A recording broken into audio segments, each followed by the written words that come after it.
This is a real pleasure of mine. I have the honor of introducing Dream the Combine, the practice of artists and architects, Jennifer Newsom and Tom Carruthers. I know that we are in for something profound in your work. Honestly, it inspires me, and I think it's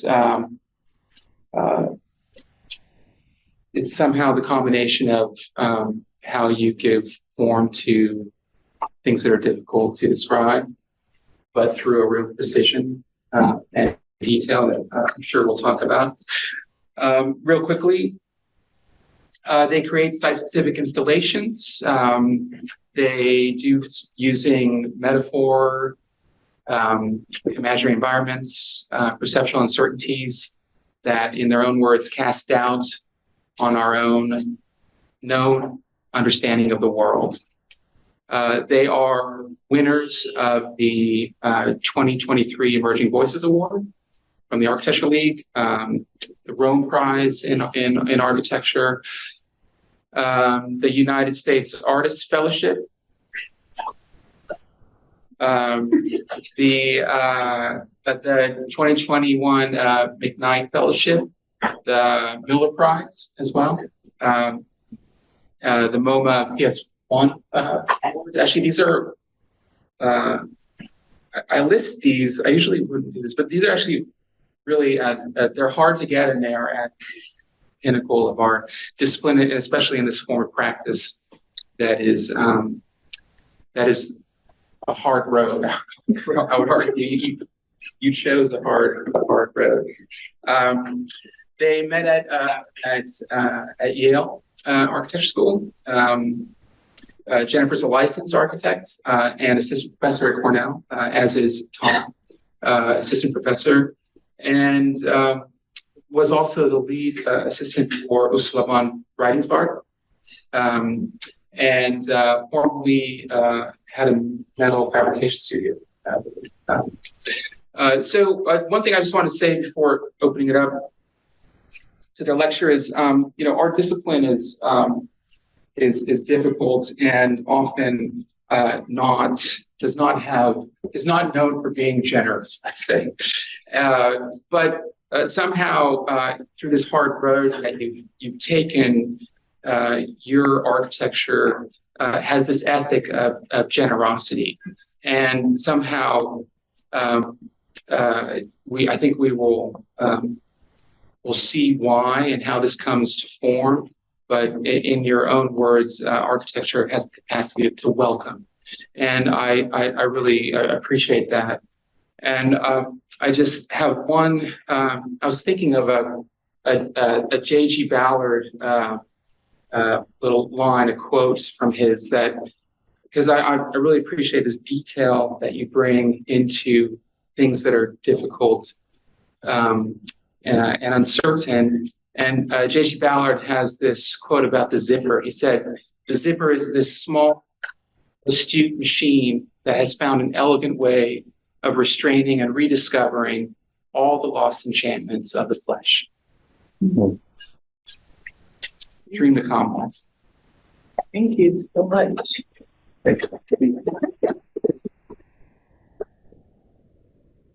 We're going to sit. Hopefully that's fine for people. Thank you so much for that really beautiful introduction, and to Michael for the kind invitation to be here. And thank you so much, Ursula, too, for being here. We have to talk about our work. You've been like I would say, a second mother to Tom. So we send much love to you.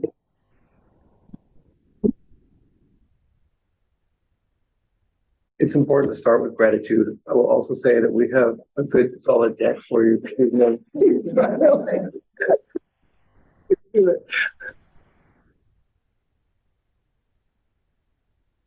Thinking that we're going to be speaking with students this evening, we wanted to introduce a little bit of where we're coming from. And I have a memory of age 3 and 4 in the basement of my parents' house. There was a television. It wasn't connected to anything. It had a couple of aerials. Sometimes it would pick up shows and sometimes it wouldn't. So there was a lot of time spent just with static.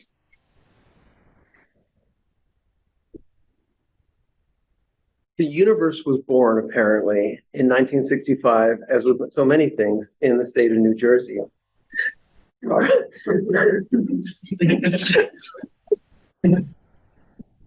These two fellows, Robert Wilson, one of them, was pointing this antenna at various portions of the sky and coming back with the same thing.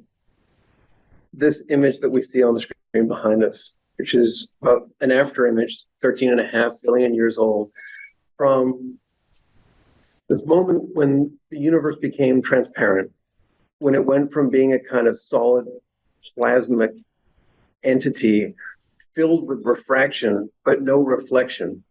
This thing now, thanks to a kind of Doppler redshift, is down to about 2.7 degrees Kelvin. So it's pretty cold. But it's a kind of background radiation. And I think this is has perhaps become relevant to Jennifer and I as we begin to think through an emerging awareness of images and kinds of collections of images and how they affect our social relations and how they're complicated.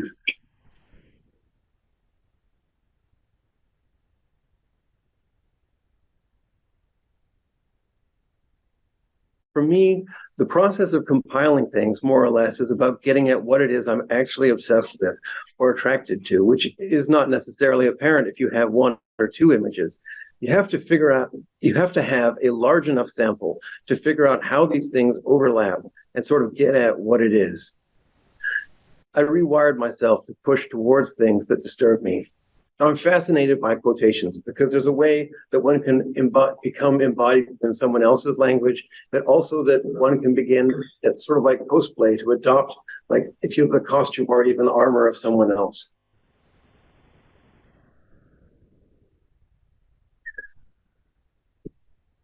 So today we're going to burn it again. We're going to show a series of images. This one taken by us in 2022 after a return visit to our former hometown of Minneapolis. Etched into the brick facade of a bank building, this being the Bank of America, US Bank, I get those confused.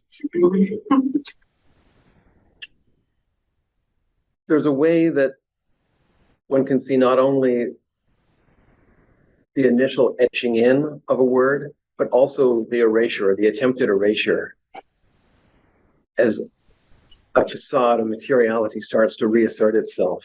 So we're looking at a retinal burn, an after images retinal burn that prevents the uptake of new information while vision is being processed by the brain.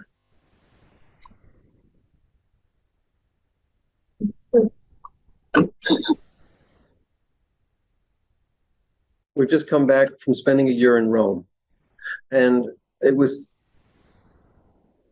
much that obviously could be said, but in particular, there was an exposure to an article from Nicholas Marzueff and published in Critical Inquiry in 2011. And it's sort of a funny article. It's almost like two things put together. But the first half of it feels like something that we should have known before we started our practice, because the first half talks about, first of all, describing a kind of sense of visuality, if you like, going back to this orange plasma discovered in New Jersey.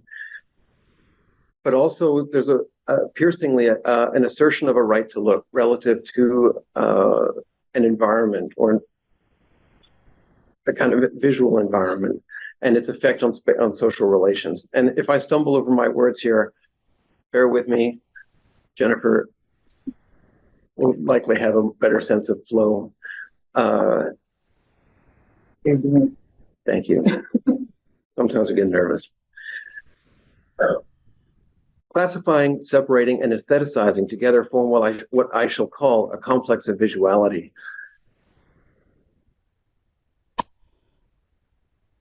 This is one of our after-befores. We call them that because 2022 is on the left and 2020 is on the right.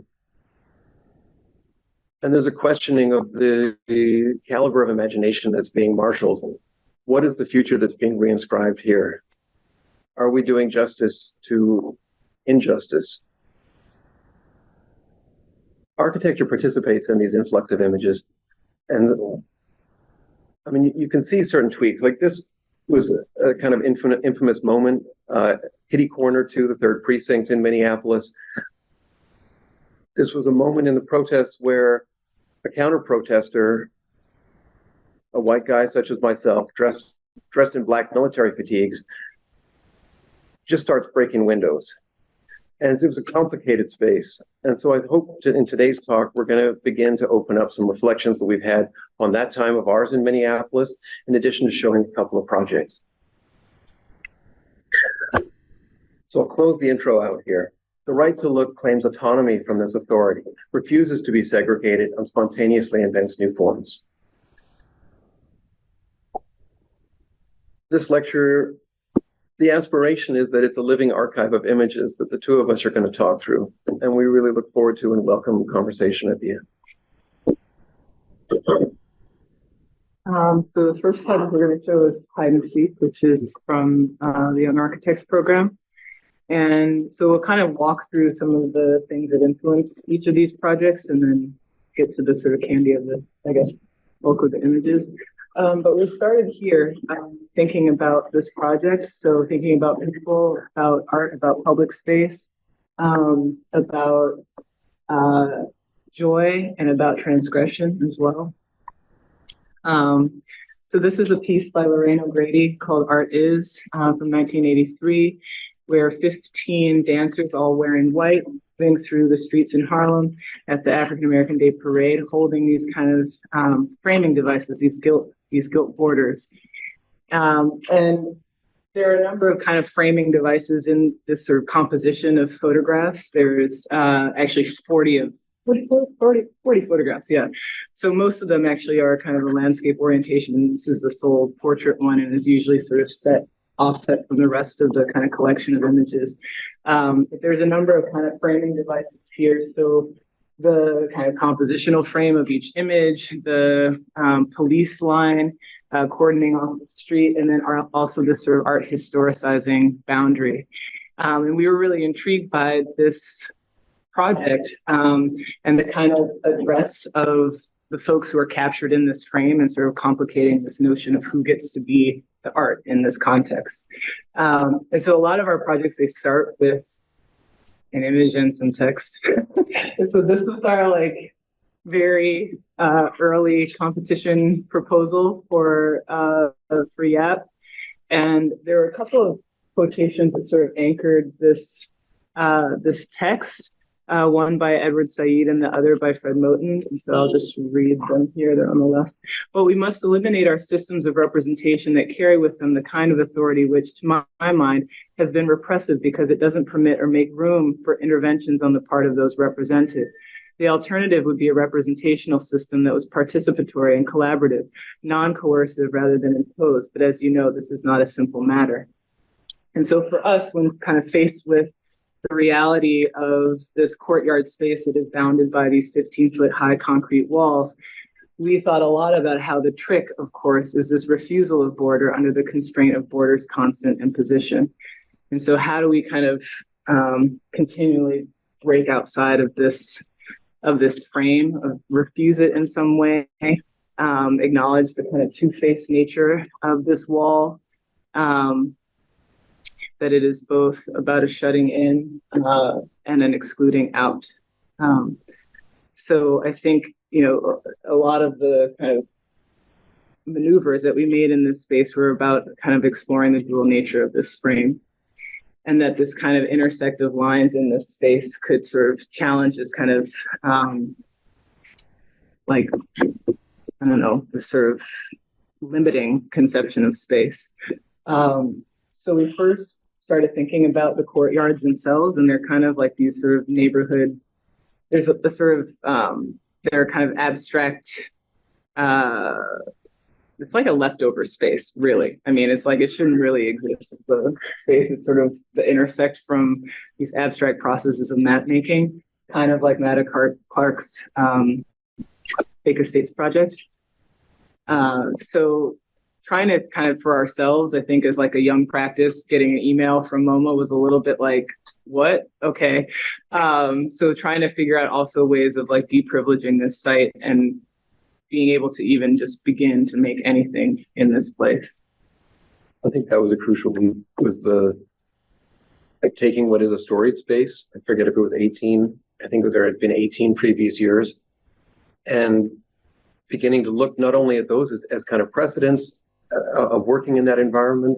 The deprivileging, I think, was a way to like open the thing back up and to find a way then conceptually to begin to direct the project, that not that things hadn't been done, but that there was ways of occupying, of being present in this place, of introducing what Jennifer calls a super network here, where there's an independence of the composition relative to the space that it's within. It's not like it's blithe in that way. It's aware, but it's not aligning. It's not trying to fit in. It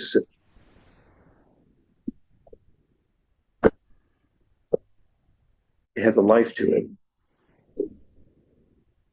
So we were interested in inserting this kind of animate void space, maybe starts to provoke other kinds of associations. So when you have obviously two mirrors that are facing one another, you get this kind of infinite reflection that forms a line. But as they flex and move, maybe it starts to describe a torus or a Klein bottle or some other kind of impossible shape.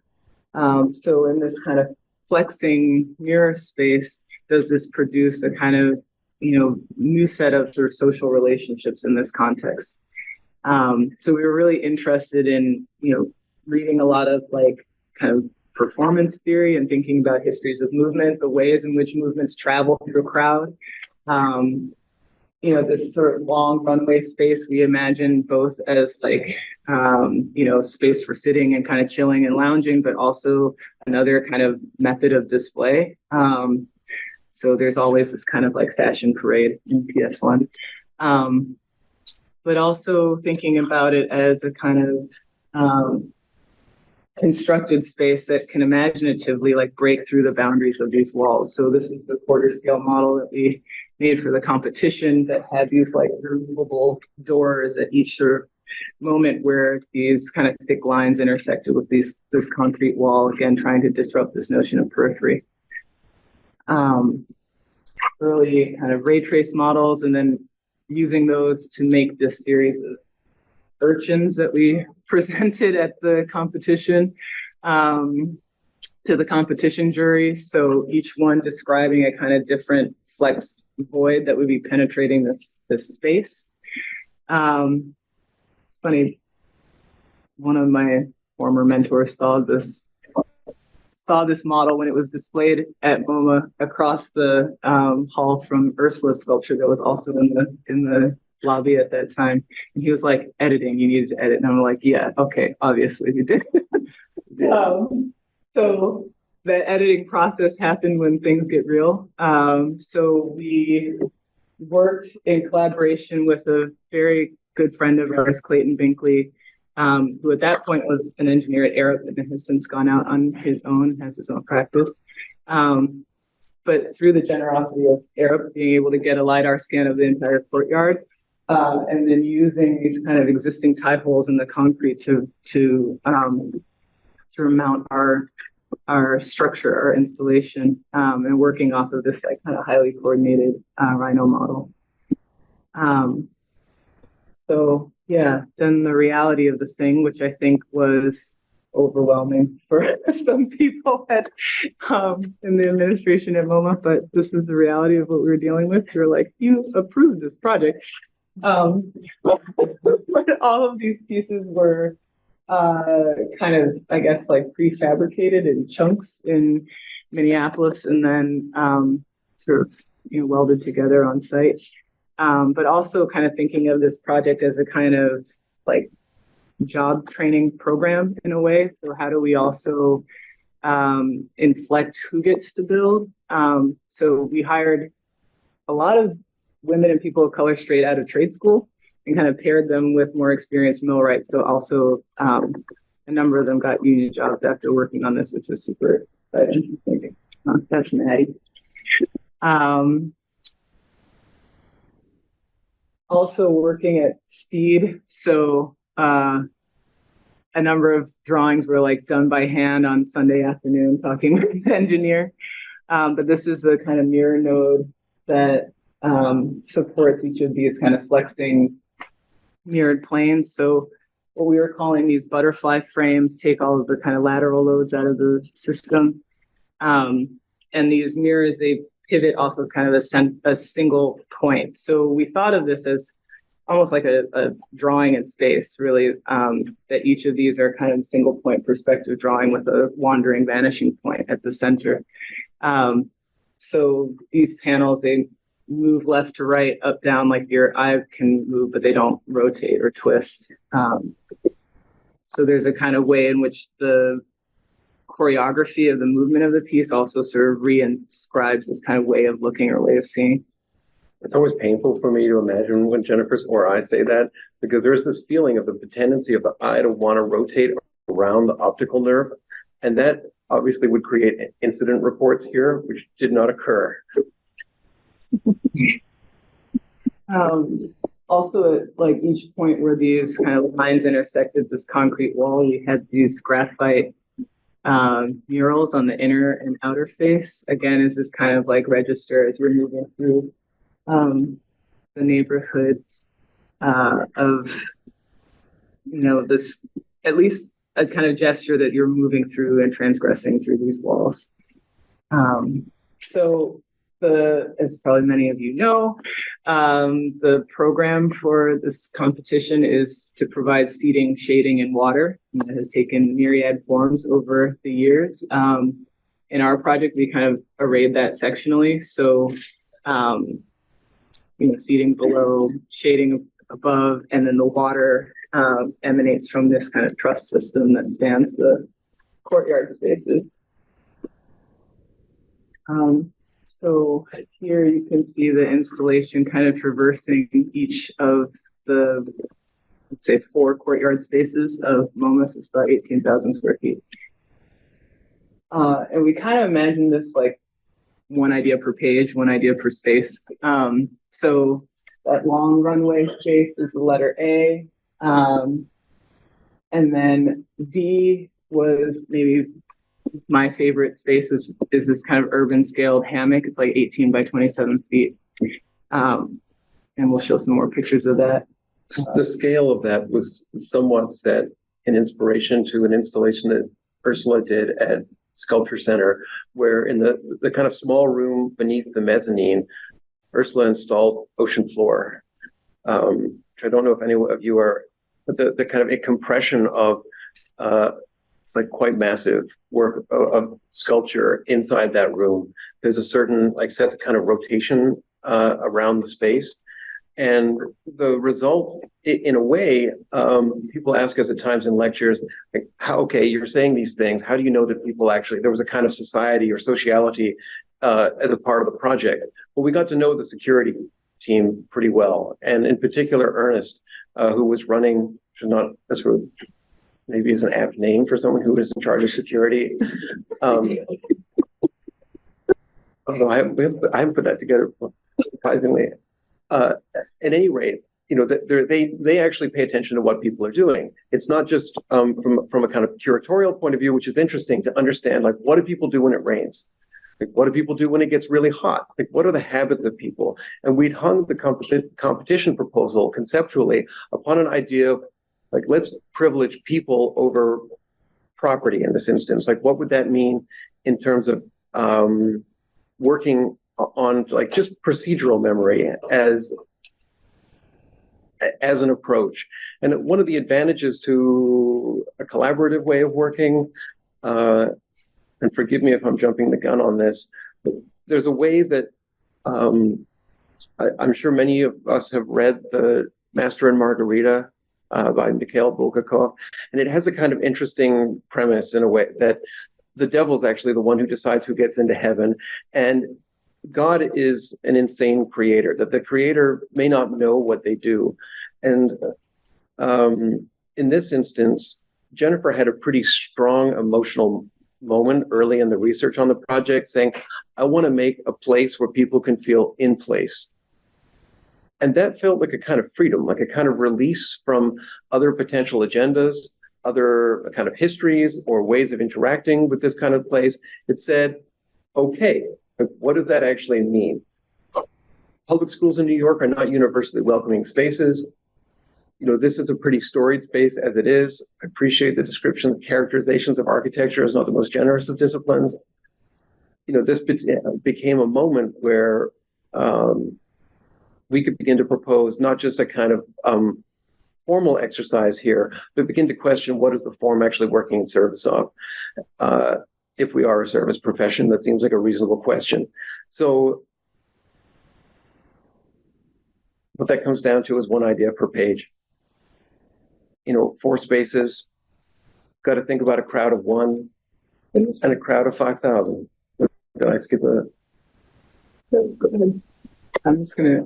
I think you were kind of getting to the point of that we're interested in people and kind of working with their procedural memories and their automatic ways of moving through this place and disrupting that in some way. I think what was compelling about the conversations with Ernest and the rest of the security team is that like this caused them to see this place in a new way in some form. It became unfamiliar to them. So there's a kind of disruption of the visual field, a sort of glitch space that's introduced. You know, we use digital tools to produce like very analog structures. So maybe this is our analog glitch here. You know, instances where something that maybe is seen like a solid mass peels off and becomes a thin surface. The kind of way in which this graphite mural became sort of ghosted over time. Bodies became recombinant in different ways. Sort of oscillation between 2-dimensional and 3-dimensional space and the perception of that. And then these upper trusses actually were like these kind of gigantic periscopes. So when you looked up into these mirrors, you could actually see out to the street. Or from the street, see back inside. Also that the mist, besides providing evaporative cooling, like during a very hot New York summer, became something to play with, to dance with, to chase. So the mist kind of pulsated on and off at random times and became a kind of visual static that would sort of reset the scene. Someone sent us this video, which was kind of amazing. This guy, I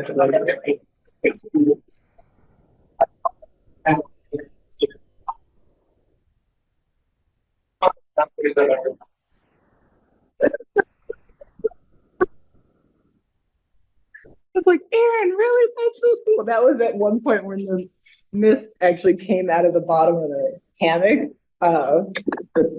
Those ended up getting clogged, and so then we just did it from the top. But thinking about the water as a kind of literal watercolor and a sort of carrier of light, it's my nod to Prince. I'm from Minnesota, so purple rain. Okay, and that produces a kind of series of atmospheric effects at night. But as Tom was saying, this is a project that had to exist at various times a day for various audiences. So, it would have these moments of like sort of contemplation where there's maybe 1 or 2 or 3 people moving through this big courtyard.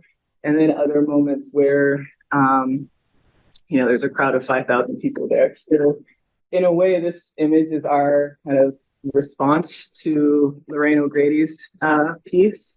The presence of this kind of framing device, but also this couple that's addressing the camera and that are at their ease. There's a feeling of a kind of critical feeling. I don't know if you can feel it, but there's a kind of critical capacity to ease. If we can go back just one moment. the look that is being given to the lone photographer, which is in the top left-hand corner there.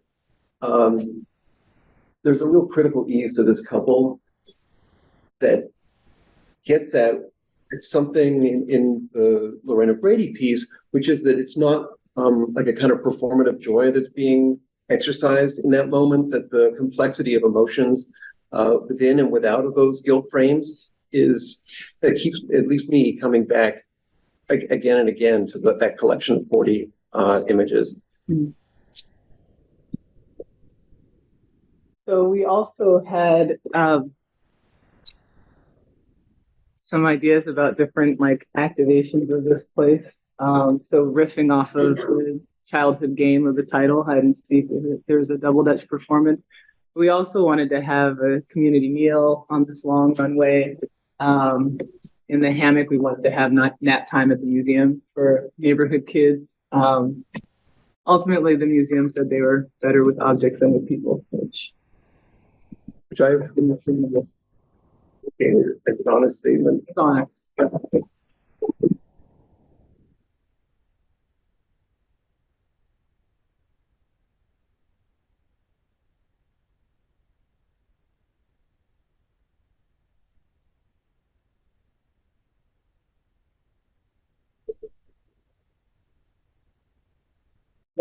Oh, this is that MoMA warm up. This is a kind of Saturday concert series. But also this piece, we wanted it to have a kind of second life. And so aspects of this installation actually went to Wilkinsburg, just outside of Pittsburgh. And so this next little video is actually one of my favorite things of the project, which is showing these neighborhood girls, like when this installation was just sitting on the corner before we had kind of reinstalled it. They're using it as a mirror for their, choreographed performance. But we'll close this project out with another short. Oh, and I love when they run to the camera. They're like, but we'll end talking about this project with a short film. So we make a lot of films also. This is made in collaboration with Isaac Gale.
Like, I don't know if I should like talk over that, but anyway, I think when Tina Kemp talks about frequency and kind of still moving images, I think that was one of the things working in collaboration with Isaac that was super, I think, revelatory for me to discover about that project is this kind of um, this still moving image. So a number of instances where it seems like it's actually a photograph. There are just these sort of long, very still videos of people like oddly trying to pose for a selfie.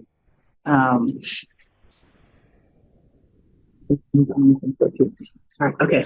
So, Lure was an installation we did in Seattle in 2019, so the year after PS1.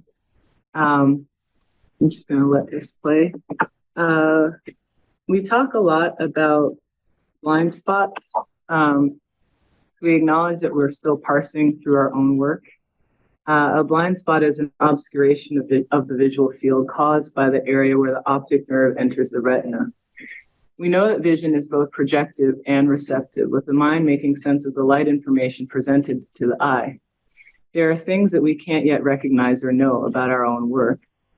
Architecture is a practice. We are continually in the work of wading through our evolving interests and learning from the things made. We consider all of our projects to be sketches, quick drawings that test an idea. Or if other architects are making novels, perhaps these installations are short stories, which is kind of maybe how we're presenting them. I think there's a kind of tenderness and vulnerability to that effort, as students who are here probably know. I first wrote part of what I'm reading just after the project had just opened in 2019, and so I edited it a little bit for tonight. The searching text. So it's just talking about things I'm learning from this project. For one thing, I'm learning more about passages. This is something that has been prevalent in our work, and we can talk about Walter Benjamin and arcades and the flaneur, about Lefebvre and movements between public and private realms, loops, feedback, circuits. I am always learning more about walking and what captures our attention, what causes us to turn our heads and cross a threshold. The title is Lure. One question we still wrestle with is whether the work is a trap or an escape from one. I'm learning about being submerged in water, about blue. I'm remembering a visit to Blue Black, an exhibition at the Pulitzer Foundation in St. Louis, curated by Glenn Ligon, where he gathered over 60 works of artists exploring the colors blue, black, and their associations. What did I do to be so black and blue? And so I also remember Bill Traylor, an early 20th century artist born into slavery, who later moved to my mother's hometown of Montgomery, Alabama. In his drawings, he uses this vibrant cobalt blue that evokes religion, home, majesty, and mystery. I think on an upcoming text I'm writing about this present day, I'm writing about Norma Sklaric, who was the first Black woman in so many things, including to practice architecture in a couple of states in the US, and the taut blue of her Pacific Design Center, which Jenna Ireland so beautifully captured for the publication, that crystalline blue, a house of glass. I look at Carrie Mae Weems and her photograph, Blue Black Boy from 1989, where a young, dark-skinned African-American boy is a deep blue hue, the tenderness of his glance. The work is part of her Colored People series, exploring associations between color, language, image, and race. I think about a Lorna Simpson show at Hauser and Wirth and those blue fashion ladies swimming in deep azure. I think about my own mother, herself a fashion model in the 1970s, and a selection of photographs I requested she send, pictures of herself from her modeling days. She had taken a picture of the photographs with her phone, and the images, filtered through so many mediums, tinted her skin a cool blue. I think about filters, veils, doubled consciousness, and ghosts, blue screens of death, a fatal system error in Windows, a platform whose name is already intriguing. Blue screens in film, used to collapse distinct spaces and times through chroma key composting, and blue-black skin in moonlight, and moonlight the film too. So this project is a kind of wander, and in the sense that hide and seek presented this kind of flexing space within the plane of the mirror. Here, we're trying to actually like build that as a sort of architectural installation. So build these kind of looping passages. And as you see from this video, and this project also was done in collaboration with Clayton. He's actually the one taking the video. But as you're moving through these kind of infinite loops of passages, this structure has these kind of various levels of undress.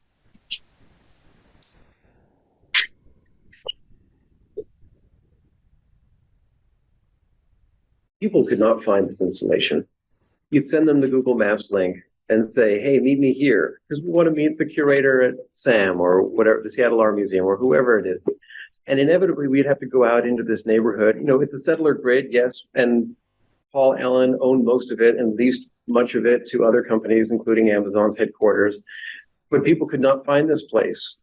We had to scrap up the last few bits of blue debris netting because there was so much building going on in Seattle. So there was a kind of muscle memory that we hoped for, but then it emerged to be the case where blue debris netting goes up on a building, it no longer exists. It enters a kind of urban blind spot. So we're looking at a facade that is the proportions of a cinemascope screen, 1 to 2.33. And as Jennifer said, this is an image that one is able to step into.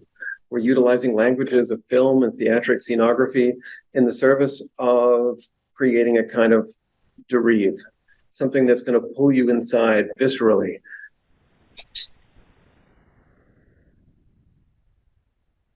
When I was working for Ursula in the spring of 1999, which dates me, I know,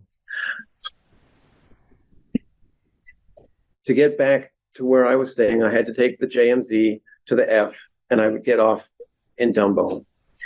To save me a leg, Ursula would drive me over the Williamsburg Bridge from time to time. And being a 19, 20-year-old sculptor, I would ask naive questions and not always get answers.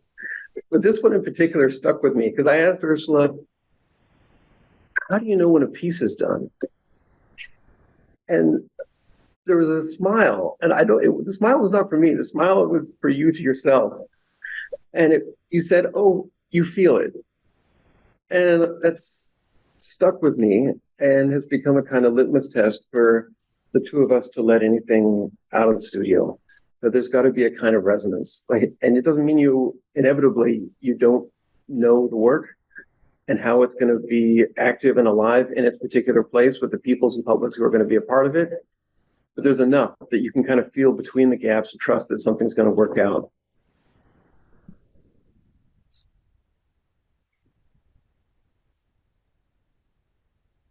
The plan drawing here, and we have a kind of sectional drawing as well. The imaginative leap on this was to consider a vasculature in this space that already existed, that only required some kind of definition. There are these two skylights at the back. I think before being a gallery, this had been a DMV. God knows why are these two epic skylights in the back, almost recalling some portion of that energetic vessel, Endless Column by Brancusi. So there was a way that the project engages from street to light at the back. Yes. I'm remixing the slides and he's getting super annoyed. This is on the plate. I have a touch bar, so I'm like, oh, I'm just gonna go here.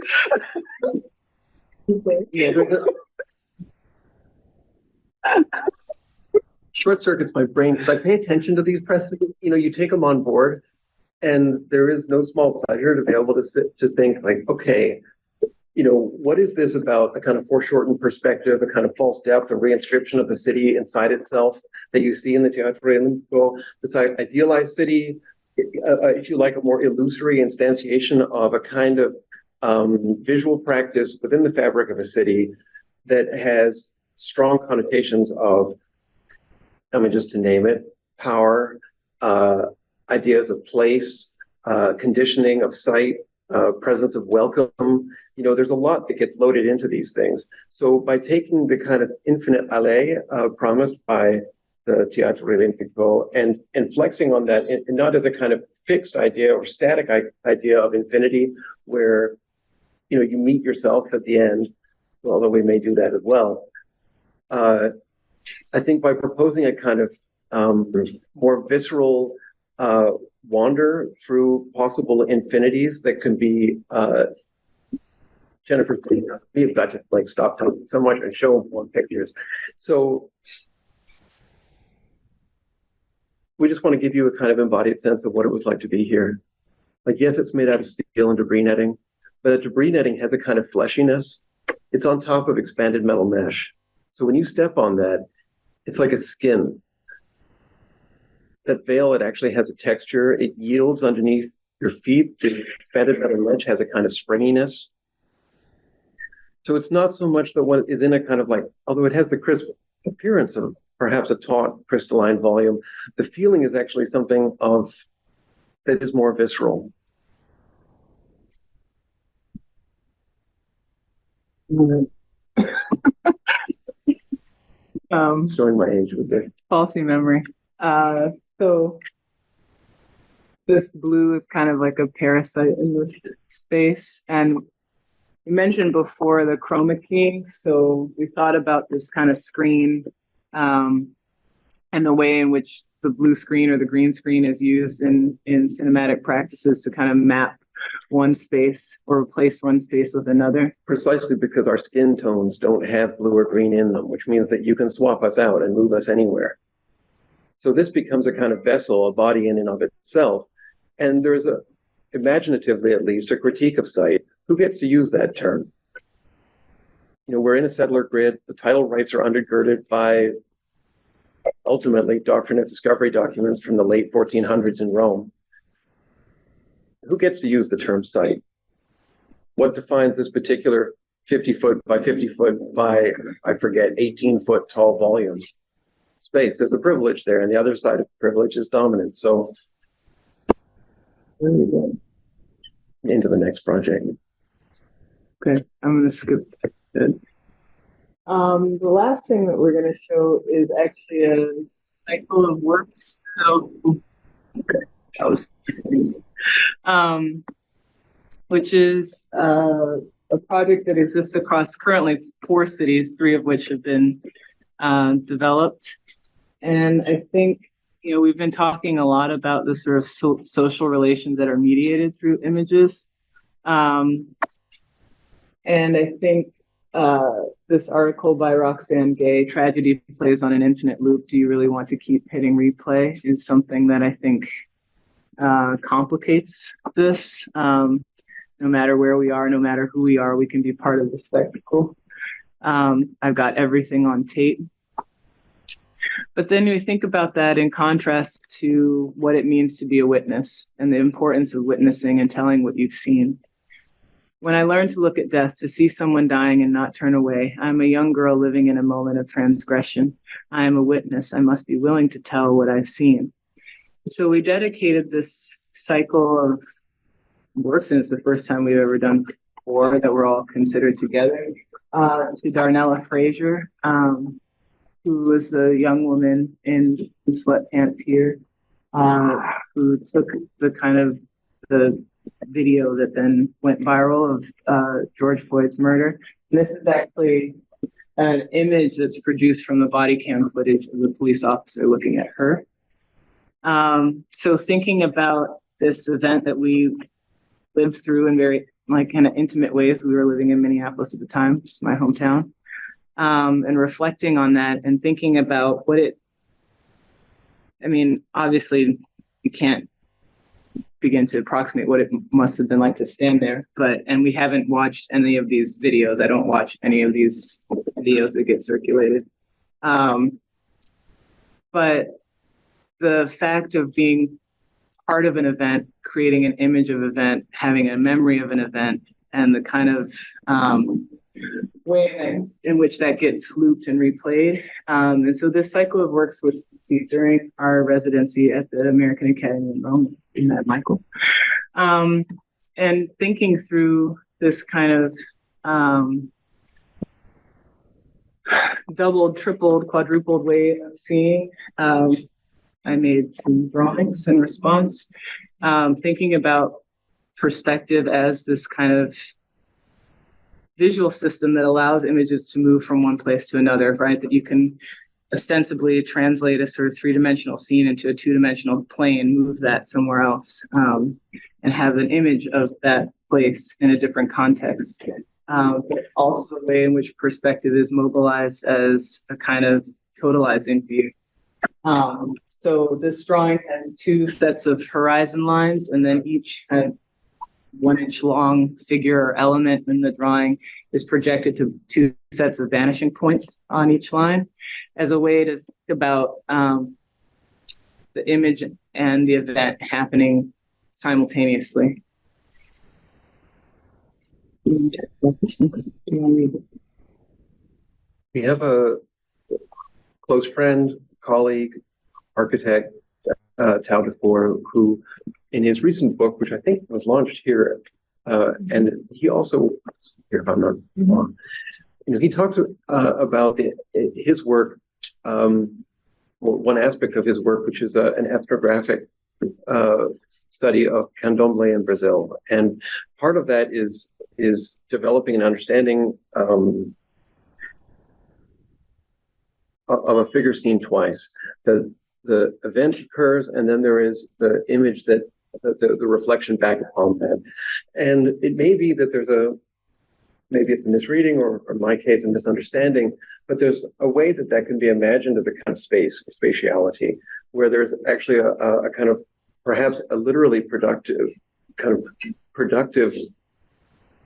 what am I trying to say? We're a practice that has worked with reflective materials and spaces. This is a project that is more about a practice of reflection and its relationship to the concepts going into the work. So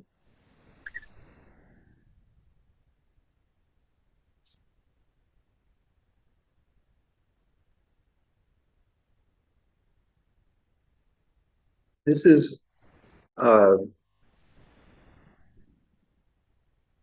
forgive me, we had one text and then adjusted it. So we're looking at a drawing from of a design by Bramante in 1505. It's a relational space, the Belvedere Court. It connects the papal apartments to the first Villa Suburana built since the Romans atop a neighboring hill, a sort of pleasure palace, if you will. And this perspectival space, a kind of three-dimensional garden design, as Jennifer said, it picks up a kind of totalizing symbolic organizational system where subject and object are specified along an axis of view that represents a clear delineation of power. Just as painted perspective occurred as a kind of limited visual phenomenon within a frame, so too was this three-dimensional spatial organization framed in plan. Now, these gardens were understood to be limited experiments in the establishment of logical social hierarchies. So the implications of vision here, the relationship to a kind of social space, the fact that the development of perspective, this quite grand, if I may say it, and I think at the time unprecedented space within Europe at least, was occurring at the same time as the papal documents, collectively known as the Doctrines of Discovery, were also being promulgated. So you have, if you like, a kind of social scheme being worked on at a global and colonialist scale. At the same time that you have a visual system that's being inscribed at urban and architectural scales. I think we talk about how these are both the kind of conditioning of sight, like both in terms of visual systems and also in terms of sight as context. You didn't mention that you actually were reading from a paper that you wrote when you were a student. In 2002. In the ways in which like earlier motivations come back. But we were looking a lot at these like, I can never say this word, stereoptic images. I don't know.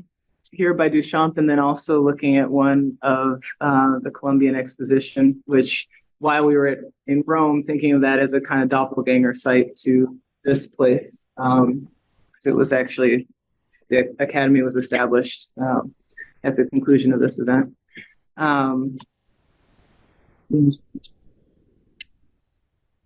So collaborative practice for Jennifer and I can involve simultaneous things happening. So we're looking at Duchamp's sculpture for traveling, made in 1918 as he's setting off for Sao Paulo. And it is leftover swim fabric connected to 4 strings. Those strings are connected to each room, to the corners of each room that he stopped in as he went. So we have a kind of souvenir concept here, which has a relationship, in this case, to body and form. In this case, with Sengen and Goody's work of an active body in relation to a static wall.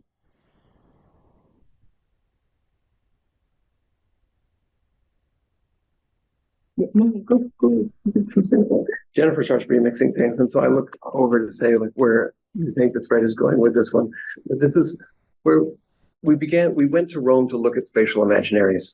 And here, a friend of Borromini's, Emmanuel Magnan's catoptric astrolabe at the top of the Spanish Steps, inscribes a kind of world anew within a pre-existing architecture, resulting in these expansive horizons in space that remain true and quite accurate to the movement of the sun today. So the first instance of this installation was in Venice at the Biennale. And so we're trying to kind of make as a drawing in space the sort of original drawing of image and event kind of collapsed together. So each of the long horizons, each of these long steel members, we thought of them as these kind of horizons spanning from corner to corner in the space. And it creates a kind of like open frame or portal that you can walk through. I'm trying to skip ahead.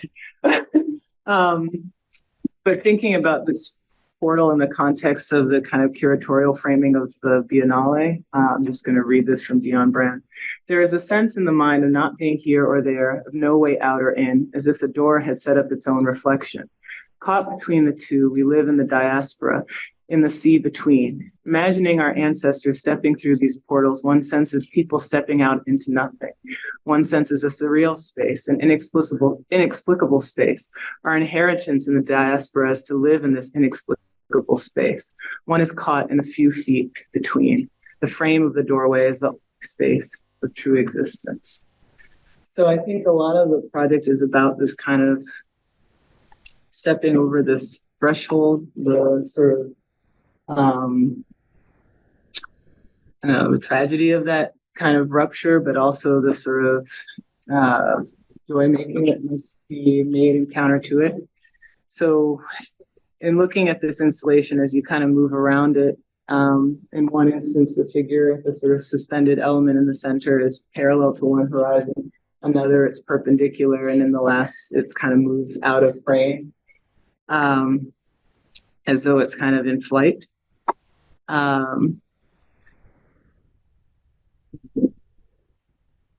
Okay.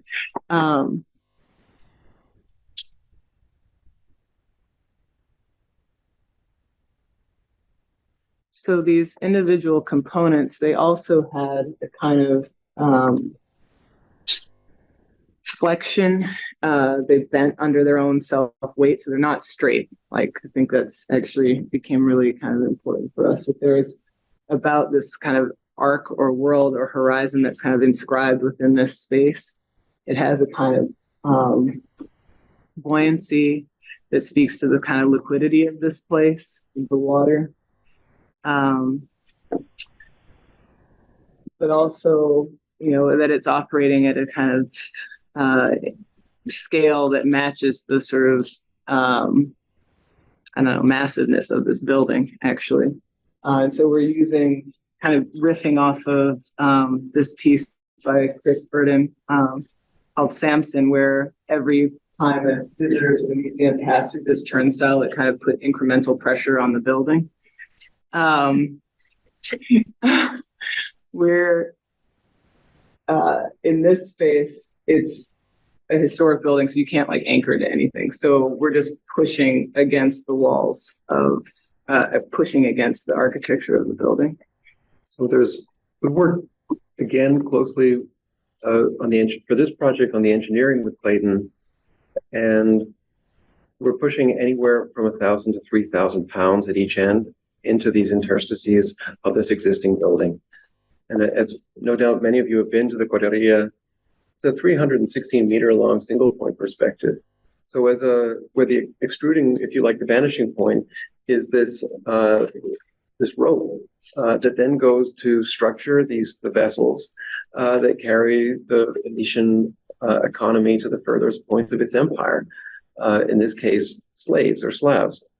So it's not if you like, a benign space. It's a kind of inherited infrastructure that has certain social and pictorial. The word pictorial doesn't do it, but it's if you like, perspectival associations that the work is attending to. I'm trying to remix on the fly. We can't anchor to anything, so we made our own pulse. We made our own collar for the column, as though it had already been there. And this is a kind of structure that was used to support this sort of central element that's hanging here. And these tensile cables, the anchorage for them actually, like, they all pierce through this sort of central steel element, and the centroids all like meet in the center. But as though this is a kind of like pierced body in some way. And then also we were sort of interested in utilizing these shadows as a way of like kind of replicating this line work in space. I think that was taking on the material of this thing and thinking of the body more as a shadow and the shadows on the wall more as a drawing became a way to like begin to layer in a kind of sense of feeling that it wasn't so much about 600 kilograms of steel fabricated by Fulvio Filorsi in his small shop in Florence, but actually there's a kind of imaginative life to the kind of softness of steel that lends itself to other associations. I think the shadow became a kind of, really productive way of thinking about this kind of, again, a sort of like an after image in a different kind of context as a kind of visual echo, as the remembrance of a body. And so we did how did Elle describe it? It was low stakes, but high. Anyway. High level reward with low level stakes. Yeah. So we worked in collaboration with Elle Perez and Jasmine Hearn to develop another film about this project. And I'm not going to, I think I have some clips of the film in here, but I think I'm just going to read this one quote. Okay. To have one's belonging lodged in a metaphor is a voluptuous intrigue, to inhabit a trope, to be a kind of fiction. To live in the Black diaspora is, I think, to live as a fiction, a creation of empires and also self-creation. It is to be a being living inside and outside of herself. It is to apprehend the sign one makes, yet to be unable to escape it except in radiant moments of ordinariness made like art. To be a fiction in search of its most resonant metaphor, then, is even more intriguing. So I'm scouring maps of all kinds, the way that some factions do, discursively, elliptically, trying to locate their own transferred selves. And we thought a lot about this quote, the diasporic as an act of will and memory, and the way in which Jasmine's movements kind of put the space of the installation onto a different kind of time register. So the film that Elle filmed, we kind of used as source material to then look at these sort of dilations of time, which ties in a bit to Jasmine's own practice, looking at the movements of kind of important Black women in their life. And so the kind of, it's almost like a rough cut, like film. So Jasmine did a sort of unsanctioned, very unsanctioned performance, series of movements, embodiment score in this space, which are about the kind of reassertion, continual reassertion of horizon. Sometimes the horizon is the shadow of the work. Sometimes it's the horizon of the steel member. Sometimes it's Jasmine's body. And speaking again to this kind of idea of buoyancy or liquidity of this environment, and the way in which that can kind of carry, I think, ancestral memories and messages through time.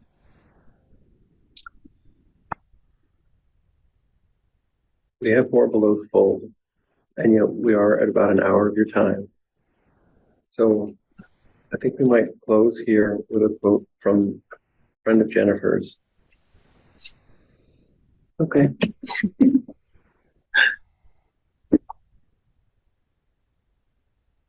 I love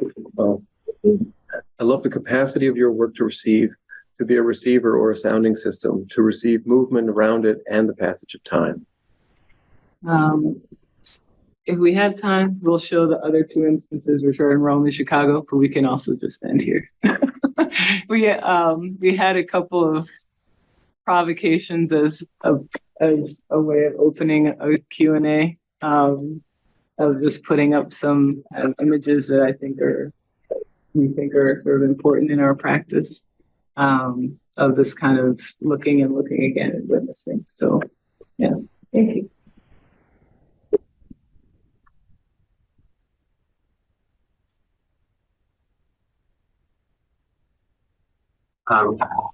Thank you very much. That was as I was hoping. It was very just moving. It was also I think your work is it's culturally powerful because you are dealing with essentially the language of culture and a kind of fluency with how we might receive it. And my question is, like, at what point are you, and I'll explain this, but like, at what point are you using conventions to lure in? And at what point are you just inhabiting these spaces to do the kind of reflection that you were talking about, the kind of act of dwelling in these? So, like, the luring in comes through, and you can see it here. This is like perfect. It comes through frames. It comes through aspect ratios. So 1 to 2.33, or 16 to 9. And yes, I mean, there's all these. You see, the mirrors have these kind of aspect ratios that are actually. What was interesting, you saw it with the 3 girls dancing in front of the mirror. Like, the lure is the kind of cultural template, if you will, and it brings you in. It's the invitation, and so that much is like very clear in the work. But the inhabiting happens through this architecture that is so exquisitely constructed that it has to be more than just the lure. The lure could have been built in any way, I mean, there's so many, but you use the language of construction in such a kind of meaningful and careful way that there's another level of luring that happens, which is basically at the level of craft. And I like, my question is, like, is about that. Like, how do you, like, how do you inhabit this space as these like highly crafted moments? Not like beyond the lure. I think it's like super clear why and how you do it, but what's so like disciplinarily active for me, like what really kind of activates the let's say the architect, it is the kind of is the care, basically, like the real detail. And your work is exquisitely detailed. Might just be we're very obsessive. Yeah, why? Like why?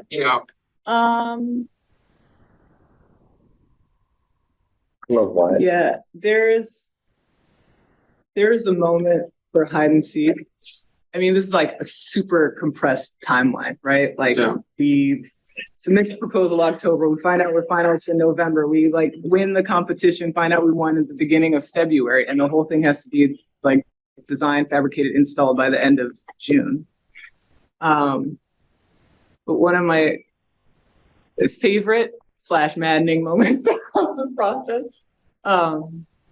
was Tom was like, we've got to get it so that in elevation, the butterfly frame and the framing of the mirror panel are actually exactly the same. They can't be different aspects. And he spent like, you were like, oh, it only took a week. I'm like, I don't know, 2 weeks. Trying to figure out how to make that, because I think you notice the difference. Yeah. So I don't know. I feel like there's a kind of careful, calibration of, and really like deep thinking about how we look, how we move.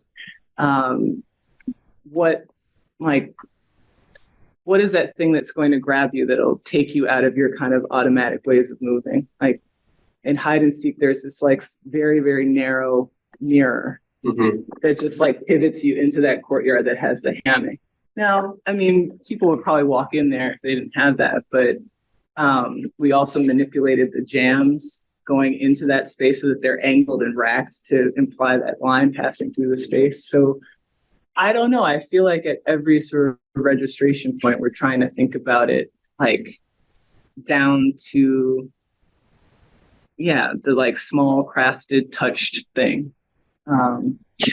But it's also part of it because we could, right? Because I spent the years to build a small steel fabrication business, and it wasn't fancy, but it worked. Like we had 5 people, and so instead of paying, anywhere from 80 to 150 an hour, you're paying 18 to 27 an hour, and you've got 5 tables and 4 TIG welding machines, but just down the street you've got a steel supplier that can run anything over to our laser cutter, who's also got all the like brake form and the sheet press. So if I show up with a bag of Swedish potato sausages, and I don't mean to get cute about it, like I jump the line. So they also had the place that does the laser cutting. The guy who started the business passed away, so they had another massive hall that wasn't being used. So for $1,500 a week, or $1,543, like we could take over that space, and we've got 2 gantry cranes and like 4 welders that can run at 480 volts. And so there's a certain level. It's like, all right, like if this thing wants to feel, the space wants to feel like it's going to flex, we're going to cut that 5 by 5 inch box tube, and we're going to gently give it a couple of nudges on the brake press to get that rhomboid shape. And it doesn't take that much extra time or cost. The finish on the steel, it's just like Penetrol by Home Depot to thin your paint out to make it look further under the wall. It's like pretty like basic stuff. But when you walk into a space, you can really attend to a feeling of attunement. Yeah. And I think for me, coming from art, from a sculpture background, one of the things that I love about architecture is the bravery of just like multiple passes, like ruthless multiple passes. And somehow you've got to like build that capacity to hold all the different registers of intention that go into a project. And so when you step into that thing, you have a degree of confidence that other people are going to, like some people are going to get it. Some people like we had one curator walk into PS1 and say, "There's not much to see here," and I thought, like, I learned so much about how he reads. That to me was illuminating. Like, it's a moment for me to learn. But at the same time, it's like you don't need to geek out on the details or like know about any of the stuff to just like have a good experience there, right? Is that for the opportunism? Sorry to cut you off. Like the opportunism, at this point, we're all hardwired to receive information given certain Aspect ratio. So that is the manipulative component. Can I build on Ben's question? Because your work is so steadfast in its adoption of disciplinary conventions, the frame, the projection, perspective, amongst a range of other devices. I'm not sure if I understood the Edward Said quote properly, but if I understood it correctly, it has something to do with a suspension of systems of signification, of representation, in order to imagine a different way of looking at things. And collaboration happened to be his frame of reference as he was writing that. But I'm reminded of the way in which Mario Gooden is more militant about the abandonment of classical forms of representation in his assault on the canons on which we thrive. In your case, the exquisiteness of your work relies on those conventions, albeit in radically different adaptations. And I would like you to speak, if you could. I'm not sure if this is the right question for you. It's my first stab at it. It's our first discussion together. But outside of your histories from Cornell and the work that you've done with other collaborations, how is it that you reconcile being at the center of the canon and also trying to erode it at the same time? Well, we certainly weren't always at the center. I mean, The project began on marginal spaces. yeah, I mean, I think it's a really provocative question. I appreciate it because I think there's a way in which, we are using these sort of legacies of modern project, right? We're using like infrastructural materials, steel, glass, construction, textiles, and trying to bend them, turn them back on themselves, open up a different kind of social space that maybe doesn't necessarily, like, even though it's well crafted, doesn't necessarily rely on expertise in a certain kind of privileged way to be able to experience and feel something in that place. I mean, I think that... To be clear, I'm not talking about craft. No, I know. Because perspective is such a taboo in certain ideological frames. It is the way that you have used that to undermine it as a representation platform that I was interested in commenting on that. Yeah, and I mean, I think that we are interested in you. I mean, we're not deploying it like, without knowledge of its like obvious pitfalls, right? Like it's, and so I think, we are trying to, and I think it provokes an interesting question. It's like Audre Lorde says, right? Like the master's tools will never dismantle the master's house. And so I think that like, that's something that I've had to like really sit with, and think about, what is my position relative to that statement? The fact is I was educated in certain ways. I, have certain inheritances. The discipline has certain inheritances that I'm kind of reckoning with at the same time that the discipline like doesn't see me at all. So I think it's trying to use, to fill that gap in signification with other kinds of associations and show that this can be used to kind of undergird a more expansive project, that it's not about like reinscribing those limits, that the line, that maybe through the use of more lines, we like rely less on their fixity, maybe through the kind of accretion of, that I think maybe hide and seek or lure or some of these other projects are trying to do.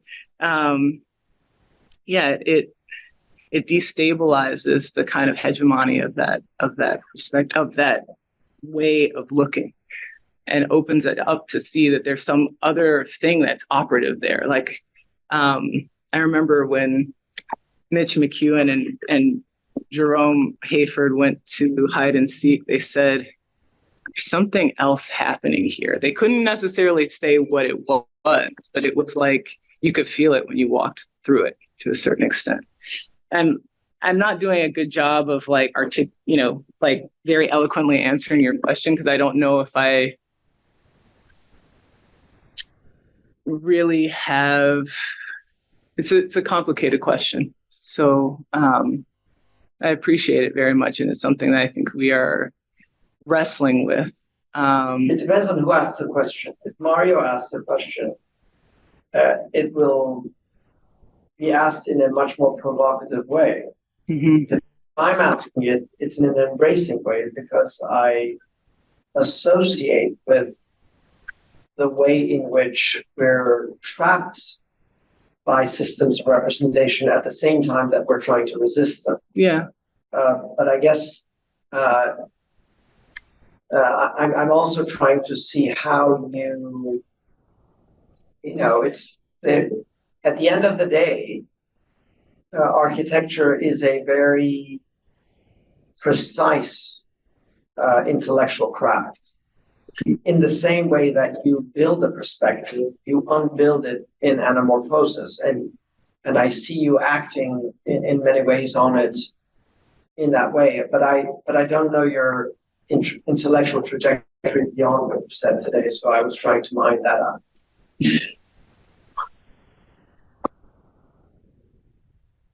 I'm happy to supply details on the intellectual trajectory. In some ways, it becomes a conversation amongst friends in that way.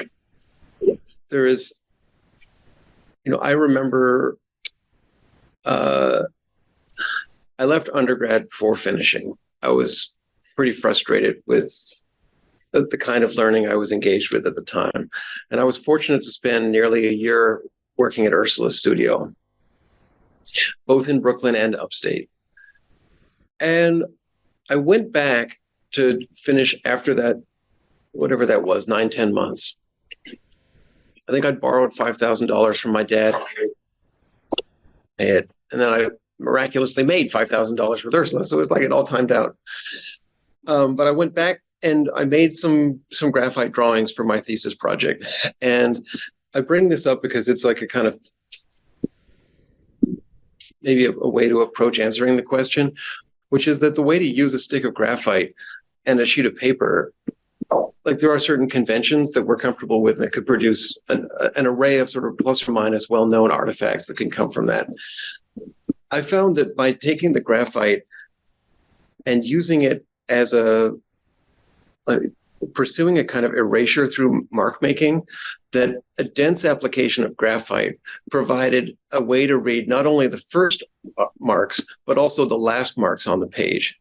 In addition, the edge quality, it mattered whether you're drawing on the edge of a large roll of paper and the questioning of like inscribing an image on the edge of something versus on the expected surface. Then there was the fact that the graphite begins to take on a kind of quality of like a skin. And so the relationship of the relationship of these kind of shallow reliefs, like they're measured in microns, and yet there's a way that through, like there was, the object itself doesn't become so important. So it opens up the possibility that one's more interested in light and the reflection off of it. One's more interested in the parallax, not a kind of denial of the sort of central image. And therefore a question of like, well, does this object ever actually really matter? And so in that way, the work of Robert Irwin is of interest, where people come in, and it doesn't matter if they're 3 years old or 30 or 80, but people are kind of walking away with something in their head, which invites a more distributed sense of authorship, and then introduces certain absences into the authorship of Jennifer and I, sort of inherent limitations. So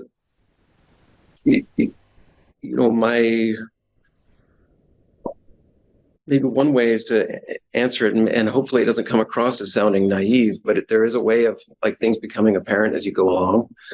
We've had about 10, 12 years of what some might call field work, and we've had a year to really spend some time and look back on the practice and look for through lines. So I really do want to echo what Jennifer said and say I appreciate the questions, because we're looking, like I can kind of feel at a resonant level certain through lines sort of braided through the work that are multiple, and that is a word that's come up. I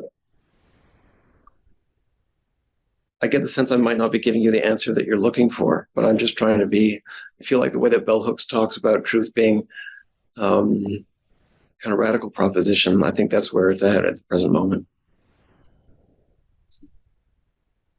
If I might offer on this question on perspective, I think one of the things that came across in the presentation, and also the times in which I have seen your work, there's a deep and rigorous analysis of the structure perspective, but not for its use in rehabilitating a centralized indoor loci of an observer. Yes. To a privileged position to then see something that is represented from a reestablishment of that observership that you're right. And maybe an easier way to say that is just you're interested in the apparatus and all of its possible deformations as something that can then be built to reconfigure the movement of bodies and the movements of perception, the movements of attention to the sites in which they are installed. So like the one in Venice, and I know it freaked me out, but the reflections and the shadows that then start to double the perspective, that then start to shift what you look at when you're moving through it.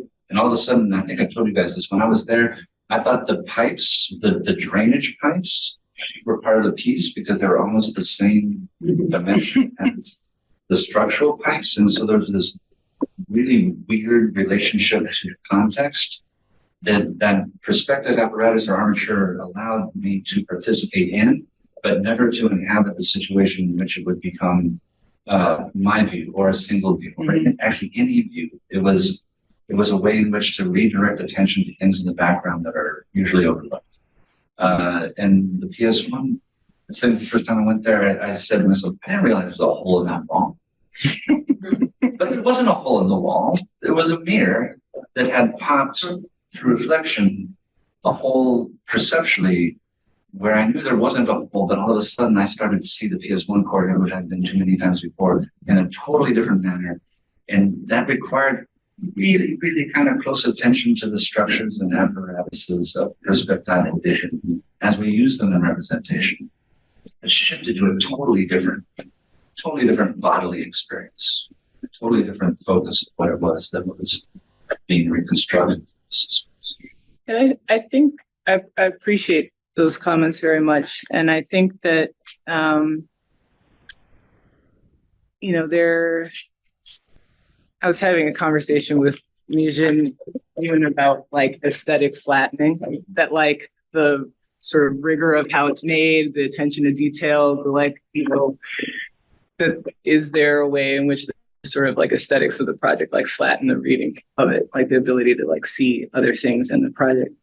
And I think, for us, we're very interested in chance. We're very interested in kind of multiplicity of view, that there's not a privileged view, that there's always this kind of, even going to the Venice piece, it's like we bring our own horizon with us, right? Like you have your own level that everybody is bringing their own particular view. And we talk a lot about how the project, yes, it exists in the mind, it exists in the heart, but it's also we're trying to get at the visceral gut reaction, right? That might escape words, it might move past language in some way. So to return to your comment about Mario asking in a more provocative way. I appreciate it. Mario once described our work. He said, "What you see is not what you get." And he talked about how it's working counter to the kind of notions of Western, sort of like humanist project, and that we are using these specific tools, but again, we're trying to crack them open in some way, open up some other kind of thing that they aren't meant to do, but we're trying to make them do. So,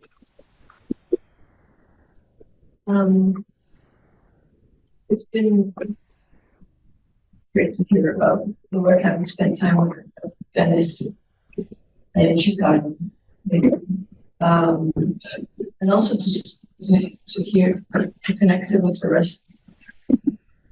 Because I think it's amazing that you mentioned before, and also for several reasons, specifically I think one related to witnessing, and the conversation that we were having actually during that book launch with Leslie Hewitt. Try to make like a crazy connection between things, but during that discussion, Leslie was actually describing the density, the density of light and material that are transported through the lens to this, and the shutter to the photographs that Tao also has in that is part of that same project. And also she was referring to, and at that time, I don't think she had already started that, or maybe she had already started that project with Ariella Azulay, which was a small book published by Dancing Boxes titled Postscript, Archives, Annotations, and the Unfolding of Time as Imaging Agency. And it was specifically around kind of the politics and possibilities that arise in witnessing, but also how those images circulate and so on. Specifically, images of violence against Black bodies and other bodies, other targeted bodies. But I think there's something super. I'm going to get to the point, but. Something that Ariella Azulay writes about in her, and I think that the collaboration between Leslie and Ariella is interesting here specifically when related. And I'm going to bring it also, I'll get it. But it's this idea of reversibility. So you're witnessing a moment that should have never been possible in the first place. And so when you dwell on that witnessing, there are ways of perhaps dwelling on it, insisting on that reversibility, insisting on the fact that shutter shouldn't have been possible to shut in the first place, and that thing that happened shouldn't have been possible to have it overboard in the first place. When she's standing here, at what point does she realize this person is actually dying? Right? It's like, okay, we're primed to record. Like, we know shit's about to go down. Like, something's happening. Whereas, this is by design, that this is actually this is what comes to pass. So anyway, I just. No, but I was thinking about it also in the sense of the destabilizing, even in the visceral sense. I don't know, this might be like a huge leap to make, but there's something about the bending that I think there's many instances in the details, and I think in the described experiences that you show that could be kind of understood or maybe even pushed, I don't know, as framing or dwelling on the possible reversibility of the violent infrastructures that we inhabit as well, or and I think the relationship between their weight and their instability, I think in many instances that you show, like, I don't know. Like this shouldn't be like the only reality that we can imagine, like as a species, right? Like Stan Douglas talks about that. Yeah. Stan Douglas, a Vancouver photographer who like makes these like highly constructed, like incredibly like well-crafted sort of scenes that when he photographs them, they sort of present as though they are like documentary in some way, but they're all like completely constructed. But he talks about like because I think there's also like, what is the power of an image, right? It's like, okay, you might record something to view it later, but like ultimately, is this just a kind of like ineffectual form of like, I don't know, protest in some way? And he talks about how the image shows us that like this is not the only reality that we could have imagined, right? So like when we destabilize the image, when we like bend it, when we flex it, when we turn it in some way, it's like, yeah, I mean, I think it is trying to open up that potential that this is not the only way. Like this is, the visual systems that create this, where by like loose groupings of phenotype, I mean, like race is a complete like fabrication, right? It is a fiction in and of itself that is based on visual systems that then get encoded and hardened as like kind of, way in which we relate to one another. This is not the only way that it can be. And so I don't know, like, yeah, is there a way in which through the work that we're trying to speak to that reversibility? Perhaps, but I think another thing we talk a lot about is this interview between Stuart Hall and David Scott, where they talk about the revolutionary romance and like the kind of futility of that romantic proposition, as though like we're, ever moving towards a future where things are all going to get better. And it's like, like we also have to speak to the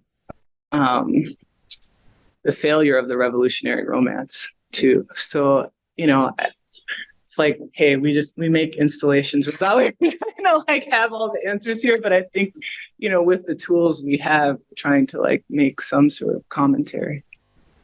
I think there is sorry. I just wanted to add to that. I think that's beautifully said. And I think it so ties into Nadia's first question and your work. I don't think I've ever seen any of your projects in real space. So it was super interesting for me to experience those spaces just through the videos. But yeah, there was a moment when the way you kind of present those incredibly conventional pieces of infrastructure and stability, and structural stability, but then completely subverted through your use of reflection, and not just reflection, but dynamic reflections. The first image that you showed, I thought for sure that was your project. This tube that was just flapping in space.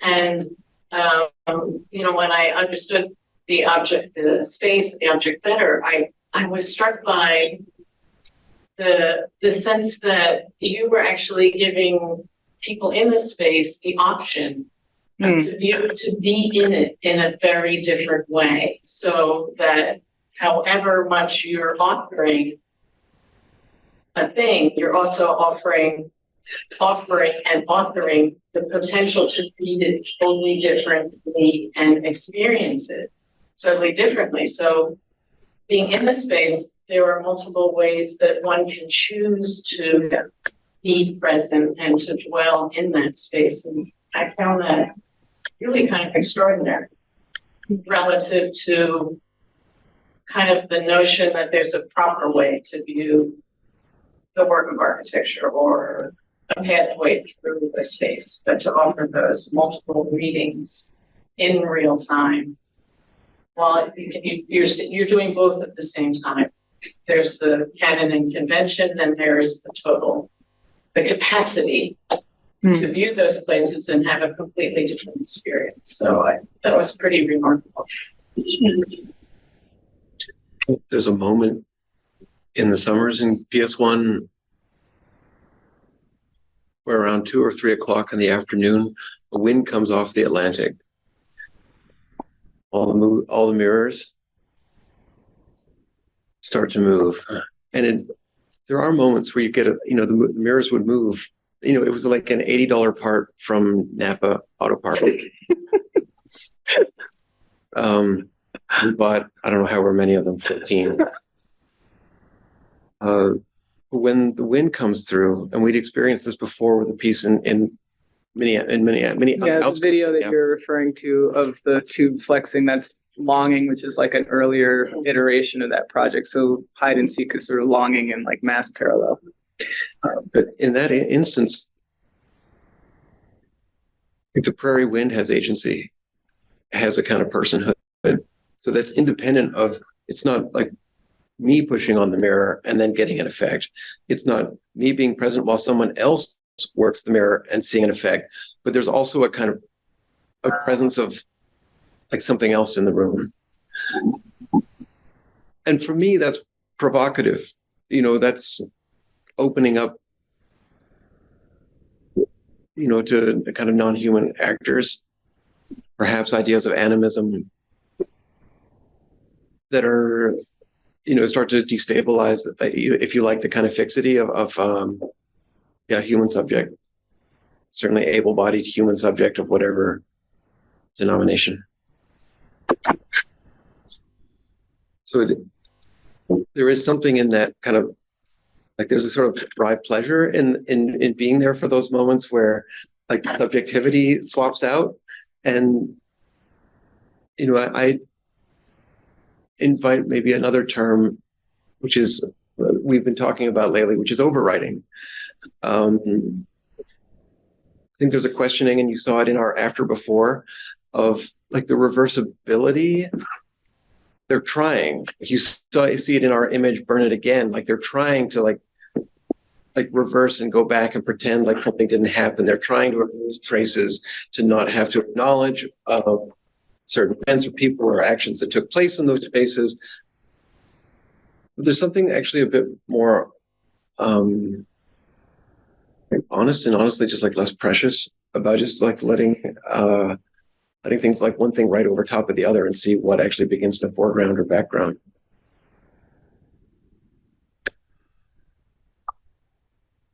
Yes. I want to say one thing about this like revolutionary. What is it? What was Stuart Howard particularly about?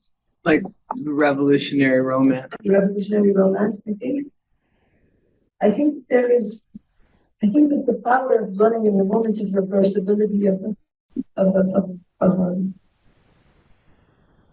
a violence that's being enacted. And here I think it's, there's maybe this is not so much about some of the installations, but that's something that I think architecture could do. It's not so much around, thinking of like not necessarily always, it's not necessarily escaping or exiting those realities, but I think more so focusing on that moment where the decision to enact that violence is stopped on and hesitated on for a prolonged period of time in a way that makes it legible, that makes the process of this violence also legible. And I think that in a lot of ways, and the forces that are enacted and all of them, I think in many ways that, the projects in Venice and your presentations about it, I think they work together. And reflections and conversations around it, I think do that work, in a discursive way. Yes. Where we continue to dwell on that very moment of the decision to enact, which we are seeing perpetrated over and over. Yeah, I mean, we're part of, sharing the same building at the Chicago Architecture Biennial, and we talked a lot about rehearsal, right? Like, what is it actually that we're rehearsing? And like, for the final performance that never arrives, like what we were rehearsing is this kind of continual violence and like not figuring it out how to like be better to each other,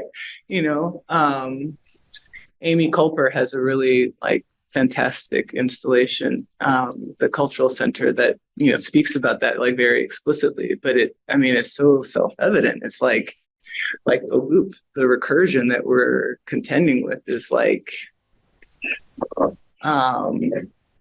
does it mean to sort of like spend time with that inflection point where we keep making the same like wrong choices over and over again, that there's like a continual rupture that's happening, which I think, for me as like a Black woman architect, like operating in this discipline is like something that I can speak on from my own like kind of personal subjectivity, but yeah, it's happening in so many ways in so many different contexts. And so how is architecture implicated in that? How does it participate? How does it reify certain forms or not, right? So in some ways, like the installation in Chicago, which we didn't talk about, which is Afterimages 3, because like they're built together. It's like the catalyst for the one in Venice in a way, and is like a kind of further explication on that witnessing. And it combines like our own photography with, again, these kind of like meditations on this sort of perspective, like web that we are all like embroiled in. So yeah, this is like, you are talking forever.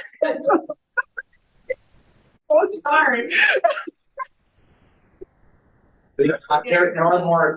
Oh my God. Okay. One more extended little.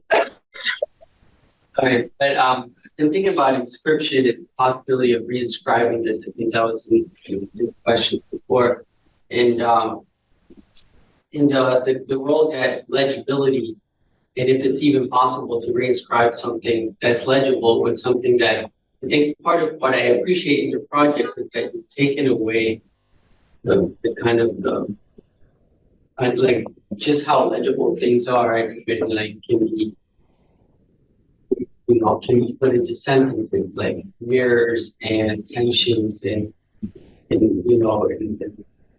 these effects like and I think like the fact that it is so legible, and you're taking away the attention from the object in a way, because what there's the inscription or the re-inscription, or I would say the co-inscription that is now possible by taking away the attention of the object is a coming back to the body and the experience of the piece in itself. And in that sense, maybe the difficulty of reinscribing is that it doesn't get reinscribed in objects, but in the sort of culture making or a possibility for a new way of, not a new, an unlooked or undocumented way of inscribing, which could be oral or behavioral. So I guess my question comes down to back to representation.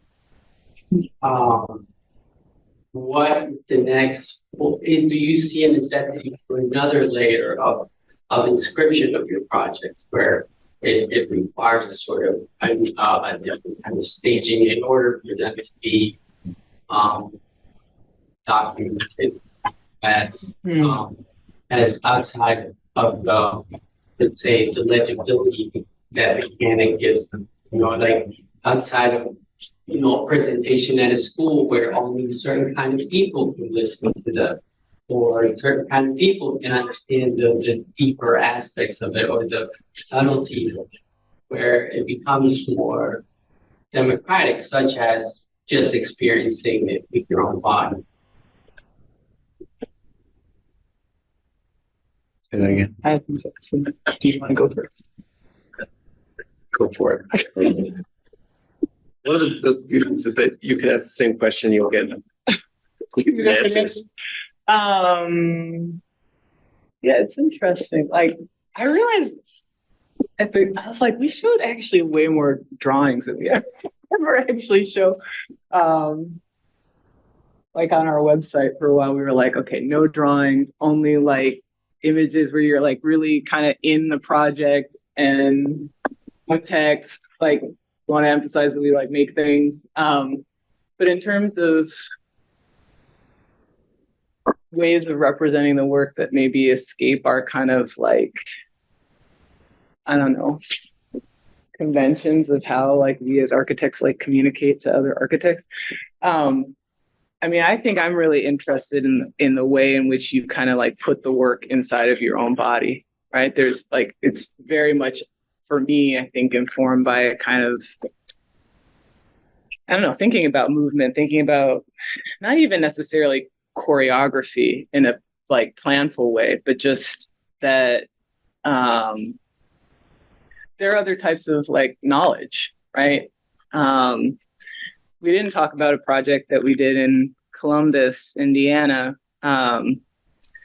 where it's like a series of these poles in a landscape, and it's kind of like a map in a way, and each pole refers to a specific place, and the poles have this kind of text that wraps each one. I mean, the texts go from, you know, a couple words or a sentence all the way to like this thing that extends the entire 20-foot length.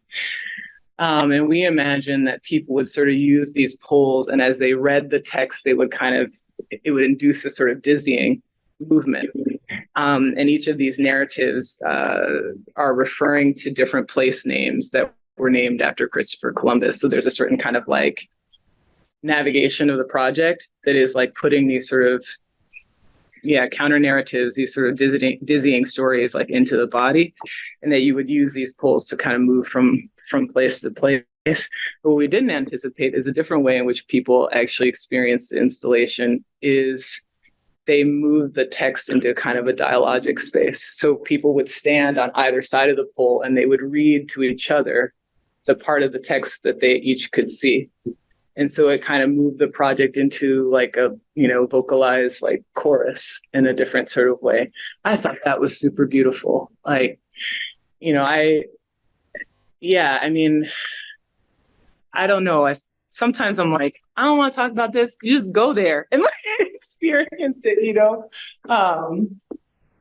Because that, I think for me, is much more unexpected, like, you know, less predictable. I don't know what people are going to do. And that's like what's really exciting to me, is that they teach me something new through their own interactions with the project. So That's true. That's a perfect place to end it. Thank you. Thank you very much.